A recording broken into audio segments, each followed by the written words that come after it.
اگر وہ اعتماد کا اظہار کر رہے ہیں تو ہمیں بھی اعتماد کا اظہار کرنا چاہیے بٹ آپ کو لگتا ہے گراؤنڈ ریالٹیز بھی ان کے اسٹیٹمنٹ کے ساتھ میچ کر رہی ہیں؟ دیکھیں یہ وہی بتا سکتے ہیں نا. اچھا میں اگر آپ کاغذات میں دیکھیں تو 2.کچھ ارب ڈالر زیادہ ریزروز نہیں ہیں جی ٹھیک ہے, لیکن اگر وہ کہہ رہے ہیں میں پر اعتماد ہوں, میں میٹ کر لوں گا, تو ہمیں اس اعتماد کا ساتھ ہی دینا ہے, ان پہ اعتبار کرنا چوائس نہیں ہے. لیکن ساتھ میں کچھ پرائم منسٹر صاحب بڑے کانفیڈنٹ ہیں, ان کا خیال ہے کہ جون میں ہی ہو جائے گا, تو کچھ ایسے انڈیکیٹرز ان کو ملے ہیں, کوئی کمیونیکیشن کوئی کورسپونڈنس ہو رہی ہے آئی ایم ایف کے ساتھ؟ جی جی جی اللہ کرے جی, آئی ایم ایف بڑا ضروری ہے جی. کچھ ایسے آثار نظر نہیں آئے, لیکن وہ بہتر جانتے ہیں, ان کی بات چیت بھی ہوئی آئی ایم ایف کی سربراہ سے جی, تو شاید کوئی ان کو انڈیکیشن ہو کہ یہ ہو جائے گا. 2 ہفتے کی بات ہے, ہو جائے تو بہت اچھا ہے پاکستان کے لیے, بہت اچھا ہے, لیکن آپ کا آگے کا راستہ آسان ہو جائے گا. اگر یہ نہیں ہوتا تو پھر بھی معاملہ چلتا رہے گا, لیکن پھر تھوڑی آپ کو نیگوشیشن میں اور پھر آئی ایم ایف پروگرام میں جانے میں تھوڑی مشکل آئے گی. اور ایک سر انہوں نے پوسٹ بجٹ پریس کانفرنس شاید آپ نے بھی آپ کی نظر سے گزری ہو اسحاق ڈار صاحب کی, اس نے کہا کہ جی اگر یہ پروگرام نہیں بھی ہوتا تو پلان بی ہے, اور پلان بھی پبلکلی بتا نہیں میں سکتا, بٹ ہمارے پاس ہیں ارینجمنٹس کہ ہم نے کرنا کیا ہے. تو کچھ ہے ایسا کہ ہم کسی اور طرف جا رہے ہیں فائنینشیل ارینجمنٹس کے لیے, کچھ اور ہم نے کوئی جگہ ڈھونڈ لی ہیں, تو پلان بی کوئی آپ کو لگتا ہے کہ اسیسمنٹ آپ کی انفارمیشن کوئی بھی ہو؟ نہیں, میرے پاس کوئی نہیں ہے. اگر وہ کہہ رہے ہیں تو ہوگا. میں نے کہا کہ اعتماد کرنا پڑے گا آپ کو ان کی بات پر, کہ اگر آئی ایم ایف نہیں ہوتا تو انہوں نے کچھ دوسرا راستہ رکھا ہوا ہے. لیکن میرا ذاتی خیال ہے کہ آپ کو آئی ایم ایف کے پروگرام کو مکمل کر کے پھر نئے پروگرام میں جانے کی ضرورت ہے. اچھا, بٹ آپ کو لگتا نہیں ہے کہ شاید یہ جو ہم پچھلے دنوں کچھ ارینجمنٹس ہم نے کیے کہ بارڈر ٹریڈ بھی شروع کر دیے ہے, پھر چائنا کے لون کو ہم ایکسٹینڈ شاید کرنے جا رہے ہیں, اور کچھ طرح کے ارینجمنٹس, پھر یہ کہ لوکل کرنسی ہے یوان کے اندر کچھ ٹریڈ کرنے جا رہے ہیں, شاید پلان بی یہ بھی تو ہو سکتا ہے سر؟ یہ ہوتا رہے گا, یہ سب اچھی چیزیں ہیں, لیکن یہ مستقل حل نہیں ہے. یہ جو مسئلہ ہے اس میں کچھ ڈینٹ ڈالتا ہے, لیکن بڑا حل یہی ہے کہ آپ ایک oversight I M F کی ہو, ایک ڈسپلن ہو جس کو آپ کے لینڈرز بھی اپریشیٹ کریں, اور وہ ان کو بھی اعتماد ملے کہ بھئی یہ ایک ذمہ دار ملک ہے, اور یہ ہمارے قرضے بھی واپس کریں گے اور اپنے معاملات کو ٹھیک طرح سے چلائیں گے. لیکن آپ نے اعتماد کی سر بات کی نا, تو اب شیل کمپنی کے بارے میں تو کہا جا رہا ہے کہ اپنے ایسیٹس فروخت کر کے اس ملک سے وائنڈ اپ کر کے جا رہے ہیں سر, تو یہ تو بڑے نیگیٹو امپیکٹ آئے گا. آپ کو لگتا نہیں ہے کہ اگر یہ چیزیں ہو رہی ہیں تو انڈیکیٹرز کچھ ادروائز آ رہے ہیں؟ دیکھیے اس کے اندر ان باتوں کی چیزوں کے 2 حصے ہوتے ہیں جی. اس وقت گلوبلی جو آئل کمپنیز ہیں وہ اپنے کاربن فٹ پرنٹ کو ریڈیوس کرنا چاہتے ہیں. اچھا, تو اس میں وہ یہ اسیس کرتے ہیں کہ کہاں پر ان کا پروفٹ کم ہے, تو پھر وہ اس ملک کو سوچتے ہیں کہ ٹھیک ہے ہم یہاں اپنے حصص بیچ دیں, مقامی کمپنی چلاتی رہے. تو پاکستان بدقسمتی سے میرا خیال ہے, باقی ان کے اپنے فیصلے ہیں, اس زمرے میں آ گیا کہ یہاں پر ان کے جو پروفیٹیبلٹی تھی, پروفٹ مارجن کم تھا, تو انہوں نے کہا ٹھیک ہے ہم کاربن فٹ پرنٹ بھی بڑا ملک ہے, تو ان کا جو کاربن فٹ پرنٹ کا حصہ ہے وہ ریڈیوس ہو جائے گا, اور پروفیٹیبلٹی بھی زیادہ افیکٹ نہیں ہوگی. لیکن آپ کو لگتا نہیں کہ جو باقی انویسٹرز ان کے طرف یہ ایک بڑا نیگیٹو میسج گیا ہے کہ اس ملک کے اندر انویسٹمنٹ کرنی بھی چاہیے کہ نہیں کرنی چاہیے؟ نہیں, وہ سب جانتے ہیں. دیکھیں جو بھی انویسٹ کرتا ہے وہ سارے حالات دیکھ کے آتا ہے, تو اس میں یقیناً وہ دیکھتے ہیں کہ اگر دوسری کوئی کمپنی ایگزٹ کر رہی ہے تو اس میں ایک ان کے لیے چیلنج بھی ہوتا ہے, ایک اپرچونٹی بھی ہوتی ہے کہ اگر کل کوئی دوسری باہر کی کمپنی اگر خرید لے اس کو بنا بنایا ایک ملک میں تیسرے نمبر پر جو کمپنی ہے وہ مل جاتی ہے. صحیح ہے. لیکن یہ تو سر ہم پیٹرولیم کی فیلڈ کی بات کر رہے ہیں, بٹ اوور اگر ہم بات کریں, اور میں یہ بات کروں کہ اگر شاہد خاقان نوازی صاحب ایک غیر ملک انویسٹر ہوتے, اس وقت جو ملک کے حالات ہیں ان کو دیکھ کے آپ سمجھتے ہیں کہ اس ملک کے اندر انویسٹمنٹ کرنی چاہیے اور وہ سیکیور اور پروفیٹیبل بھی ہوگی؟ دیکھیے انویسٹمنٹ جو بھی کرتا ہے جہاں بھی کرتا ہے وہ ریٹرنز کو دیکھتا ہے, وہ وہاں اس ملک کی اسٹیبلٹی اور پالیسی کو دیکھتا ہے. یہ 2 چیزیں سب سے کرٹیکل ہوتی ہیں, کیا ریٹرنز ہیں اور پالیسی کی اسٹیبلٹی ہے یا نہیں ہے. اس کے بعد باقی معاملات آتے ہیں کہ پولیٹیکل انسرٹنٹی کیا ہے, اکانومی کس کنڈیشن میں ہے. میں نے کہا نا ہر حالات میں کچھ لوگ اس کو بڑی اپرچونٹی کی نظر سے دیکھتے ہیں, وہ آتے ہیں. مثلاً آپ کی آج جو کمپنیز ہیں وہ اتنی انڈر ویلیوڈ ہیں, تو اگر باہر کا انویسٹر دیکھ لے کہ بھئی یہ کمپنی ہے ٹھیک ہے, پاکستان کے رسک بھی ہیں لیکن اس کا پوٹینشیل اتنا زیادہ ہے کہ میں اس میں انویسٹ کر دوں گا, وہ انویسٹ کر دے گا. اس طرح یہ چیزیں رہتی ہیں ایک وقت کے ساتھ بدلتی رہتی ہیں، ٹھیک ہوتی رہتی ہیں۔ اور آپ کے خیال میں حالات اتنے برے نہیں ہیں کہ یہاں پہ انویسٹمنٹ نہ آئے، گویا کہ آ سکتی ہے؟ اور نہیں، انویسٹمنٹ آ جائے گی اگر آپ پولیٹیکل انسرٹنٹی دور کر دیں۔ اسٹیبلٹی آف پالیسی سب سے کرٹیکل ہے، اسٹیبلٹی آف پالیسی دے دیں کہ ان کی انویسٹمنٹ محفوظ رہے گی۔ اسی ساتھ جوڈیشل نظام بھی ہوتا ہے، حکومت کی اپنی انٹرفیئرنس بھی ہوتی ہے، یہ بہت سی چیزیں جڑی ہوتی ہیں آپس میں، سب کو ٹھیک کرنے کی ضرورت ہے۔ تو سر یہ کرنے کی ضرورت تو ہے، بٹ کرے گا کون؟ پچھلے 14 ماہ میں جو ہم نے پولیٹیکل اسٹیبلٹی کے حوالے سے آپ نے بات کی ہے سر، وہ تو میک شور ہم نہیں کر پائے، رادر یہ ہے کہ حالات اور ابتر ہوتے جا رہے ہیں۔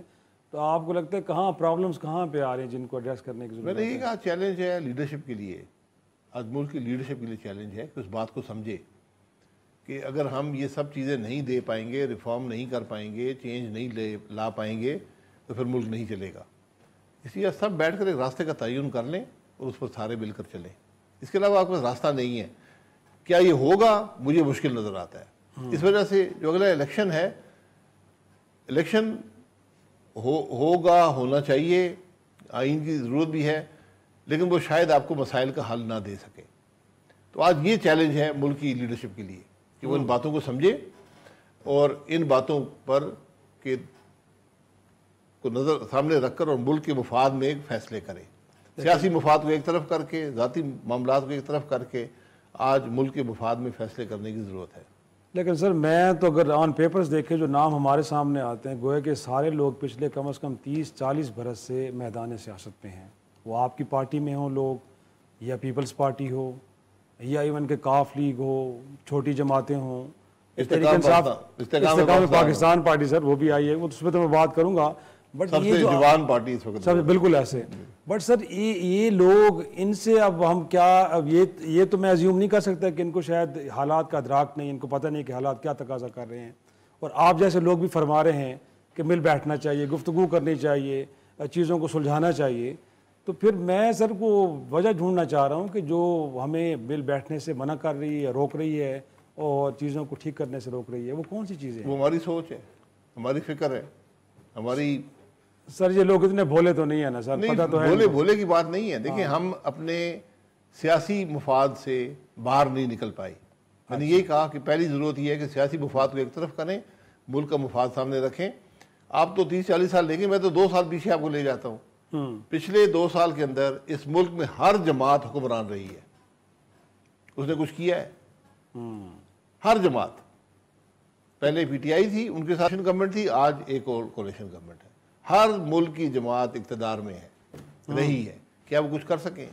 یہ لمحہ فکری ہے، یہ آج چیلنج ہے لیڈرشپ کے لیے۔ کرنے کی اہلیت نہیں ہے یا نیت نہیں ہے؟ جو سب کچھ ہے، یہ نیت ہے تو نیت کو درست کر لیں، اہلیت نہیں ہے، صلاحیت نہیں ہے، پھر مل کر بیٹھیں۔ دیکھنا یہ ہے کہ یہ ایڈوائس کتنی سیریسلی لی جاتی ہے۔ چھوٹا سا بریک ناظرین، بریک سے جب واپس آئیں گے تو اس ملک میں اب نئی سیاسی جماعتیں بننے کا موسم بھی آیا ہے۔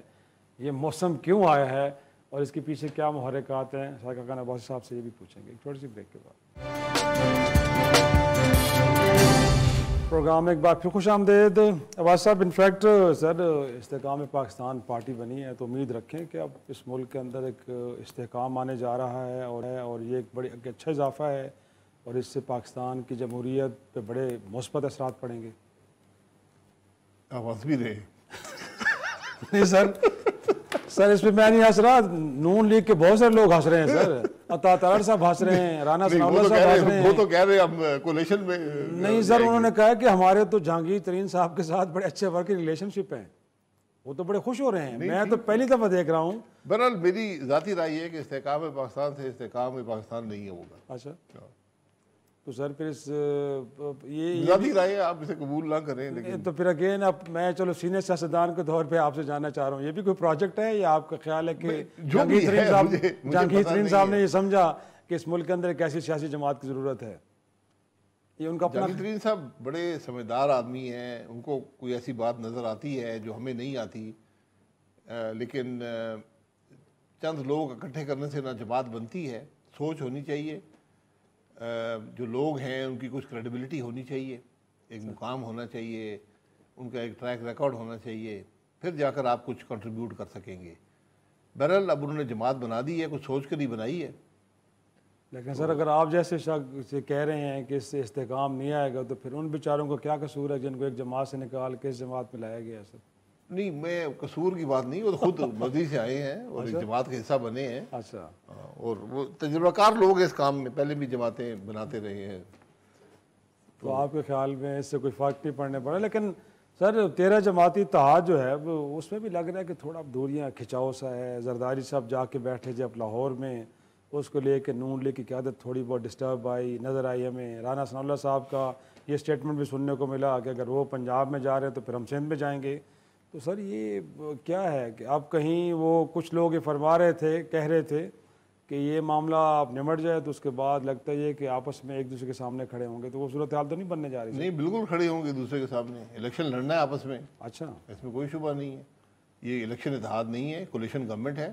اس کے بعد بھی کولیشن بن سکتی ہے، بلکہ شاید اگلی گورنمنٹ بھی کولیشن گورنمنٹ ہی ہوگی اور شاید اس سے بھی زیادہ لوز کولیشن گورنمنٹ ہو. مسلم لیگ کو زرداری صاحب کا پنجاب میں جانا کوئی پسند نہیں آیا، اچھا نہیں لگا؟ نہیں، کوئی بات نہیں، ضرور آئیں، ان کا حق ہے، جہاں مرضی جائیں. ہمارا حق ہے سندھ میں جہاں مرضی جائیں، پاکستان کے کسی حصے میں جائیں. یہ کوئی کسی کی جاگیر نہیں ہے. بٹ آپ کو لگتا ہے نا کہ مین بیٹل فیلڈ پنجاب کو تو نون لیگ کا گھر کہا جاتا ہے نا، وہ کہتے ہیں وہ تو انہیں کا ہے. تو اگین وہاں پہ کوئی جائے تو ہر کسی کا حق حاصل ہے. لیکن اگین فیوچر سینیریو کیا دیکھ رہے ہیں سر؟ کوئی جائیں گے کسی ایک پولیٹیکل ارینجمنٹس کے اندر جو نئی پارٹی بنی ہے یا کوئی اور جماعتوں کے ساتھ مل کے سیٹ ایڈجسٹمنٹ کچھ تو سوچا ہوگا؟ اگر الیکشن اکتوبر میں ہو رہے ہیں، ابھی تو ایزیوم کیا جا رہا ہے، تو اگر ہوتے ہیں تو کچھ اسٹریٹجی ان پلیس ہے کہ نون لیگ کیسے الیکشن لڑے گی؟ نہیں، نون لیگ خود ہی الیکشن لڑے گی. لوکل ایڈجسٹمنٹ ہوتی ہیں، ورنہ کوئی کولیشن انتخابی اتحاد بننے کی کوئی مجھے جگہ نظر نہیں آتی. لیکن آپ مقامی سطح پہ ایڈجسٹمنٹ کر سکتے ہیں، اس کی زیادہ گنجائش ہوگی اس دفعہ. صحیح. اور سر کچھ یہ بھی کہا جا رہا ہے کہ اب عہدوں پہ بھی لڑائیاں ہو رہی ہیں، وہ پی سی بی کے چیئرمین کو لے کے. آپ کی بھی نظر سے گزرا ہوگا کہ انفیکٹ وہ کہہ رہے ہیں کہ ذکا اشرف صاحب کو لے کے آئیں، کیونکہ جو بین الصوبائی رابطہ جو وزارت ہے وہ ان کے حصے میں آئی ہے پیپلز پارٹی کے، لہٰذا ان کا حق بنتا ہے. اور شاید پرائم منسٹر صاحب چاہ رہے ہیں کہ نہیں جی نجم سیٹھی صاحب بھی کنٹینیو کریں. تو نہیں، یہ حصے نہیں بانٹے جاتے کولیشن گورنمنٹس میں. یہ فیصلے قابلیت کی بنیاد پر ہوتے ہیں، آدمی کو دیکھ کر ہوتے ہیں اور کنسنسس سے ہوتے ہیں. یہی فیصلے ایسے ہی ہوتے رہے ہیں سارے. تو خواہشات ہوتی ہیں. میں کرکٹ نہیں کھیلتا ہوں، لیکن وہ آج کسی نے پوچھا تھا تو میں نے کہا پھر ایسا کریں 2 چیئرمین بنا دیں، ایک بیٹنگ کا بنا دیں، ایک بالنگ کا بنا دیں. مسئلہ تو حل ہو جائے گا نا. بلکہ ایک مولانا صاحب کے فیلڈنگ کا وہ دے دیں، فیلڈنگ کا چیئرمین ان کا. انٹرسٹنگ. لیکن اگر آپ ہوتے بطور وزیر اعظم تو کیا فیصلہ کرتے؟ تین ہوتے، چوتھا بھی کو ڈھونڈ سکتے. صحیح. لیکن سر آپ چیئرمین کی بات آپ کر رہے ہیں تو نادرا کے چیئرمین صاحب کو اب گھر بھجوا دیا گیا، وہ گھر چلے گئے، بھجوایا گیا. کہانی کیا ہے؟ کچھ تھوڑی بہت آپ کے نالج؟ پتہ نہیں، میں ان کو جانتا نہیں ہوں، لیکن کام انہوں نے اچھا کیا ہے. اچھا. ان کی لوگ، میں کم از کم ان کے ادارے میں بھی اور باہر بھی لوگ تعریف کرتے ہیں. اس ادارے کی بھی تعریف ہوتی ہے، ان کی بھی ہو جاتی ہے. اچھا. تو کیا وجوہات ہوئی ہیں مجھے پتہ نہیں. انہوں نے کہا کہ کوئی پولیٹیکل انوائرمنٹ سے وہ خوش نہیں ہے. اب اس کا مطلب یہی جو میں نے ڈاؤن میں پڑھا ہے، میں تو ڈاؤن ہی پڑھتا ہوں. صحیح. تو اس کے کور پہ آپ نے شاید لکھا ہوگا، تو سمجھا دیں کہ پولیٹیکل انوائرمنٹ کیا مطلب تھا. یہ تو ان کا کہنا نا سر، جو انہوں نے اپنے ریزائن میں لکھا، ہم تو اسی کو رپورٹ کر رہے ہیں. وہ مجھ سے پوچھنا پڑے گا کہ انوائرمنٹ کا کیا مطلب. بٹ میں تو آپ کے جملے کو لوں گا کہ اس ملک میں جو اچھا کام کرتے ہیں شاید ان کے ساتھ تو یہ کچھ ہوتا ہے جو نہیں. یہ دیکھیں، یہ کوئی ایسی بات نہیں ہے. انہوں نے کام کیا اپنی جو بھی ان کی قابلیت تھی اس کے مطابق. اگر وہ اپنی جگہ پہ خوش نہیں ہے تو بہت اچھا فیصلہ کیا انہوں نے. کسی نے کو نکالا نہیں ہے، خود انہوں نے چھوڑا ہے. تو کچھ بات ان کو پسند نہیں آئے گی. کیا وہ بات ہے یہ تاریخ ہی بتاتی ہے پاکستان میں. یقیناً فوری طور پہ پتہ نہیں چلتا. فوری طور پہ نہیں پتہ چلتا. شرائی صاحب ڈھونڈتے رہتے ہیں، ملتا نہیں ہے. یقیناً ناظرین تھوڑا سا انتظار کرنا پڑے گا، اور اگلے سیگمنٹ کے لیے بھی آپ کو تھوڑا سا انتظار کرنا ہے. ایک چھوٹی سی بریک سے واپس آئیں گے تو کچھ اور سوالات ہیں جو عباس صاحب کے سامنے رکھیں گے. ایک بریک. پروگرام میں ایک بار پھر خوش آمدید. عباس صاحب، انفیکٹ یہ ملٹری کورس کو لے کے اب پارلیمان سے قراردادیں منظور ہو رہی. ایک تو یہ ہے کہ اس کی ضرورت کوئی آپ کو لگ رہی تھی کہ ہونی چاہیے، اور پھر کچھ خبریں یہ سننے کو مل رہی ہیں کہ شاید کولیشن پارٹنرز کے اندر بھی اس بات پہ تھوڑا بہت اختلاف پایا جاتا ہے کہ کیا صرف وہ لوگ کہ جو اس وقت موجود تھے وہاں پہ ان کو ٹرائل کیا جائے، یا جن کے بارے میں یہ کہا جا رہا ہے کہ شاید وہ سازش میں شریک تھے ان کو بھی وہاں پہ ٹرائل کیا جائے. تو کچھ ایسی باتیں ہیں سر؟ دیکھیں، یہ پتہ نہیں ریزولوشن کیا پاس ہوا، میں نے دیکھا نہیں ہے، لیکن یہ بات ریزولوشن کی نہیں ہے، یہ بات حکومت کی بھی نہیں ہے۔ آپ نے سب سے پہلے انویسٹیگیشن کرنی ہے۔ ایک بڑا سنگین واقعہ ہوا ہے، اس میں کوئی دو رائے نہیں ہے۔ صحیح ہے۔ ملک کے فوج کے ہیڈ کوارٹر پر حملہ ہوا ہے، ایسے ہی اور ایک گروہ نے، ایک منظم گروہ نے کیا ہے۔ آپ وہ ویڈیو دیکھ لیں، صحیح اس طرح ایک حملہ ہوا اور اس میں پھر آگے کوئی سیاسی لوگ بھی شامل ہونے کی انہوں نے کوشش کی۔ صحیح وہ گروہ کس کا تھا یہ آپ کو معلوم کرنا ہے۔ صحیح لاہور میں بھی ایسا ہی واقعہ پیش آیا، اس سے زیادہ سنگین نوعیت اختیار کر گیا کہ جو اس علاقے میں فوج کے سب سے بڑے افسر ہیں ان کے گھر پہ حملہ ہوا۔ اب اگر یہاں پر گولی بھی چل سکتی تھی، ایسے ہی ہے، بہت سے لوگ جانیں ضائع بھی ہو سکتی تھیں، پھر کیا ہوتا؟ لیکن بڑا یہ میں سمجھتا ہوں ایک بہتری ہے کہ یہ معاملہ ایسے اس طرف نہیں گیا۔ حالانکہ اگر آپ کے گھر پہ حملہ کرے تو آپ اپنا دفاع کرنا آپ کا حق ہے، آپ جو مرضی بھی کریں۔ تو اب اس معاملے کی پروسیکیوشن بڑی ضروری ہے۔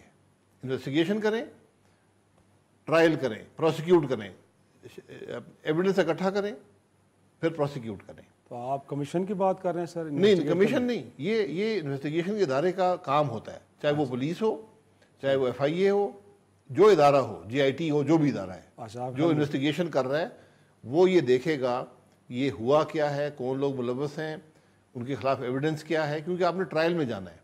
ٹرائل میں ایویڈنس پیش کرنا پڑتا ہے۔ میری اور آپ کی رائے سے بات نہیں بنے گی، یا ریزولوشن سے بات نہیں بنے گی، یا فلمیں چلانے سے بات نہیں بنے گی۔ تو ابھی تک تو یہ امپریشن دیا جا رہا ہے کہ ناقابل تردید ثبوت موجود ہیں، اس کے بعد اب ٹرائل کی طرف جایا جائے گا۔ تو آپ سمجھتے ہیں کہ ایسا نہیں ہے، اس سے پہلے GIT بنے، چیزوں کو دیکھے، اس کے بعد جو طریقہ بھی ہے انویسٹیگیشن کرنی ہے، آپ نے تفتیش تو ہوگی نا، ایویڈنس اکٹھا ہوگا، اس ایویڈنس کو قانون شہادت کے مطابق ایڈمیسیبل ہونا پڑے گا۔ آپ کا کہنا کافی نہیں ہے، ایک ویڈیو فلم کافی نہیں ہے، اب سارا دن چلاتے رہیں، اس کی کوئی ایویڈنشلی ویلیو نہیں ہے۔ تو آپ یہ جو رانا ثناء اللہ صاحب نے تو بڑی 2 گھنٹے کی طویل پریس کانفرنس کی ہے، جس میں انہوں نے اسٹیبلش کیا ہے کہ تحریک انصاف کے چیئرمین میجر جو کانسپریسی کرنے والے وہ ہیں، تو آپ کے خیال میں یہ کہہ دینا کافی نہیں ہے؟ ایویڈنس لانا، ان کے پاس ایویڈنس ہوگا تو یہ بات کی ہے نا، ذمہ دار آدمی ہے، وزیر ہیں داخلہ، ان کے پاس ایویڈنس ہوگا تو بات کی ہے۔ صحیح۔ اب ہر آدمی پوچھتا ہے جی ٹرائل کہاں پہ ہوگا؟ ٹرائل کی جوریسڈکشن بھی اسٹیبلشڈ ہے۔ اگر آپ ایک سویلین ہیں، آپ نے ایک حملہ کیا ہے، آپ کے خلاف اینٹی ٹیررزم میں آپ کے خلاف کارروائی ہوگی، یا آپ کے خلاف جو نارمل کرمنل چارجز ہیں وہ ہوں گے۔ اگر آپ نے کانسپریسی میں ملوث ہوئے ہیں، اس میں فوجی افسران بھی شامل ہیں، تو پھر آپ کورٹ مارشل بھی آپ کا ہو سکتا ہے۔ ہمارے ملک میں کوئی ملٹری عدالتیں اس وقت نہیں ہیں، ایک سمری ٹرائل ہوتا ہے، اس کو کورٹ مارشل کہتے ہیں۔ یہ آرمی ایکٹ کے تحت یا نیوی ایئر فورس ایکٹ کے تحت یہ مسلح افواج کے افسران یا باقی عہدیداروں کے لیے ہوتا ہے۔ لیکن آپ خیال میں سیاستدان کا بھی وہاں پہ ہو سکتا ہے اگر وہ کسی ایسے سازش ملوث ہے کسی فوجی افسر کے ساتھ، ریٹائرڈ فوجی افسر بھی اس کے اندر شامل ہو جاتے ہیں، بیکاز یہ اس کی ایک موجود ہے ایک پریسیڈنٹ کہ ریٹائرڈ افسروں کو بھی کورٹ مارشل کیا گیا۔ تو یہ ہمیں بڑی سوچ سمجھ کے ساتھ کہ جوریسڈکشن کہاں پہ ہے وہ بننی پڑے گی، لیکن ایویڈنس جو ہے سول عدالت ہوگی چاہے اینٹی ٹیررزم کورٹ ہو، ایویڈنس ضروری ہے۔ سمری ٹرائل میں ایویڈنس کی وہ ویلیو نہیں ہوتی مناسب۔ تو سر آپ تو خیر نیب کے بڑے ناقد رہے ہیں، لیکن اب نئے چیئرمین تو بڑے عزم کے ساتھ کہہ رہے ہیں کہ ریفارمز لے کے آ رہے ہیں، ادارے کو بڑا بہتر کیا جا رہا ہے، تو آپ کو لگتا ہے کہ امید رکھنی چاہیے آپ کو بہتر ہوگا؟ میں بالکل امید رکھتا ہوں، ان کی بات کی ہے، عہدے دار ہیں اس سے، لیکن میں نہایت مؤدبانہ گزارش کروں گا۔ میں 13 سال نیب کی عدالتوں میں گزارے ہیں، 30-35 انویسٹیگیشنیں بھگتی ہیں، تو مجھ سے زیادہ تجربہ رکھنے والے لوگ نیب کا کم ہے، اور میں نے حکومت میں بھی دیکھا ہے، پہلے بھی دیکھا ہے اور آج بھی دیکھا ہے، کوئی افسر کام کرنے کو تیار نہیں۔ صحیح، کوئی افسر۔ اچھا، یہاں کابینہ میں ڈسکشن ہوتی ہے، لوگ بیٹھتے ہیں، سب سے پہلی سوچ یہ ہوتی ہے کہ نیب اس کے بارے میں کیا مجھے پکڑ کے تو نہیں لے جائے گی۔ صحیح۔ جس ملک کی یہ حالت ہو کہ وہ ملک کا مفاد نہ دیکھیں، عوام کو مفاد نہ دیکھیں، اور بیچارے کیا کریں؟ وہ سب سے پہلے دیکھتے ہیں، یار افسر یہ دیکھتا ہے کہ مجھے نیب کیا کرے گی، ملک کا مفاد ایک طرف گیا، عوام کا مفاد ایک طرف گیا۔ جب یہ حالات ہوں تو پھر میں خیال ایسے ادارے کو بند ہی کر دیں تو بہتر ہوگا۔ لیکن سر اب بات یہ بھی ہو رہی ہے کہ رشیا سے تیل آیا سر، اس کو انقلاب سے تعبیر کیا جا رہا ہے، ساتھ میں کوئی LPG بھی لے کے آگے سینٹرل ایشین اسٹیٹ سے، کتنا کوئی آپ کے خیال میں عوام کو خوش ہونے کی ضرورت، اور اس کے بعد ہم سمجھتے ہیں کہ ہماری جو پیٹرولیم پروڈکٹس کی پرائسز ہیں وہ بھی نیچے آئیں گی، کس طرح دیکھیں؟ ہمیں ہمیشہ خوش رہنا چاہیے، اس میں کوئی شبہ نہیں ہے، لیکن سر کچھ چیزیں ایسی ہوتی ہیں کہ جو اور زیادہ آپ کو خوش کر دیتی ہیں۔ نہیں، ہم ہمیشہ موضوعات کی تلاش میں رہتے ہیں، یہاں موضوعات نہیں ہونے والے، موضوعات نہیں ہے، یہ سب چیزیں جڑ کر چھوٹا موٹا ایفیکٹ کرتی ہیں، وہ ایفیکٹ بڑا ہوتا جاتا ہے، آپ مستقل کام کرتے ہیں حالات بہتر ہوتے ہیں۔ بٹ آپ خیال میں یہ کنٹینویشن میں چیزیں ہوں گی، ایسا نہیں ہے کہ ایک شپ آیا ہے اس کے بعد کہانی کلوز ہو یہ جائے آپ کو گی؟ پھر لینا پڑے گا، ان کی قیمتیں اوپر نیچے جاتی ہیں، وہ اتنا بڑا اس کا فرق نہیں ہوتا، یہ جو معاملات آتے ہیں نا وہ پچھلے ونٹر کے اندر ایک مختلف حالات تھے، اب مختلف حالات ہیں۔ تو سر میں نے ابتدائی میں بھی بات کی تھی، مولانا فضل الرحمان صاحب کو کلیئر نہیں ہے، زرداری صاحب کو بھی شاید ابھی ان کی بھی کوئی یقین سے کچھ نہیں کہہ سکتے اس ملک میں 8 اکتوبر کو ہو رہے ہیں کہ نہیں ہو رہے، اگرچہ بجٹ کے اندر رقم تو رکھی گئی کوئی 45 ارب روپے کی، بٹ آپ کو کیا لگتا ہے اس ملک میں انتخابات اس سال ہونے جا رہے ہیں یا حالات کچھ تو اور تقاضا کر رہے ہیں؟ اور پھر اگر ایسا ہے تو آئین کے اندر سے کہاں لکھا ہے؟ کیونکہ ہمیں تو بعض کا نگراں حکومتوں کے بارے میں پڑھے، ہمیں تو نظر نہیں آیا کہ ان کو کیسے ایکسٹینشن دی جا سکتی ہے۔ پیشن گوئی چاہیے، تجزیہ چاہیے؟ سر میں آپ سے تجزیہ چاہوں گا، آپ کیونکہ تجزیہ بیسڈ پیشن گوئی چاہیے، پیشن گوئی چاہیے تو جاوید لطیف صاحب سے پوچھ لیتا ہوں، 2 منٹ دے میں بھی پتا کروں۔ میں سر اس ملک کے ایک بڑے سیریس اور سنجیدہ سیاستدان سے پوچھ رہا ہوں، مجھے لگتا ہے کہ وہ ایسا جواب دیں گے کہ جس سے عام آدمی مطمئن ہوگا اور انہیں لگے گا کہ فیوچر کا منظرنامہ بن کیا رہا ہے۔ دیکھیے سنجیدہ جواب تو یہ ہے کہ ملک میں ایک آئین ہے، آئین یہ کہتا ہے کہ اگر اسمبلی مدت پوری کرے گی تو 60 دن ہے، ورنہ 90 دن ہے۔ اگر شہباز شریف صاحب آخری دن بھی ڈیزالو کر دیتے ہیں تو 90 دن ہو جائے گی، اس سے اوپر آپ نہیں جا سکتے، نہ ہی جانے کی کوشش کرنی چاہیے، نہ ہی اس کا کوئی جواز ہے۔ وہ آئین کون توڑے گا یہ مجھے پتہ نہیں ہے، کیونکہ میں تو وہاں نہیں ہوں گا، یعنی یہ حکومت نہیں ہوگی، انٹرم گورنمنٹ ہوگی، کیا وہ یہ اپنے ذمہ لے سکتے ہیں؟ تو مولانا صاحب کی سٹیٹمنٹ کیا پتہ دے رہی ہے سر، کہاں سے بول رہے ہیں؟ میں مولانا صاحب میرے صدر ہیں پی ڈی ایم کے، میں جنرل سیکرٹری ہوں، ان سے مشورہ کر کے آپ کو بتاؤں گا۔ یقینی طور پہ اگلی نشست پہ پھر ان سے پوچھیں گے، اگر شاید خاقان نوازی صاحب کو اس کا جواب ملا تو تب تک کے لیے اجازت دیجیے ناظرین، خدا حافظ۔